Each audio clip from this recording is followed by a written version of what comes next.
నేను అట్టిగా పోతలేను నన్ను వడగట్టి పాడగట్టి నన్ను పాడల్ల వండబెట్టి నన్ను నలుగురు ఎత్తుకొని నన్ను 10 మంది మొత్తుకుంటా నన్ను కోటింటి గొత్తతోటి నన్ను శాలింటి బట్టతోటి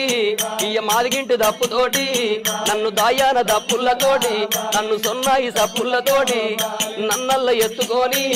ఇయ్య మీరల్ల పోయినారా ఇయ్య దింపుడు గల్లాల కాడా అయ్యో నన్ను కింద దించినారా నా చెవుల్ల నోరు పెట్టి ఇయ్య నా నోట్ల నోరు పెట్టి నన్ను బాపాని పిలిచినారా నన్ను బాపాని పిలిచినారా నా అయ్యో నా కొడుకునారా నా మనవలు మనవరాళ్ళు నన్ను తాతాని పిలిచినారా మీరు పిలిచిన పిలుపులేమో నాకంద పాయ కొడక నేనెళ్ళిపోతయున్నా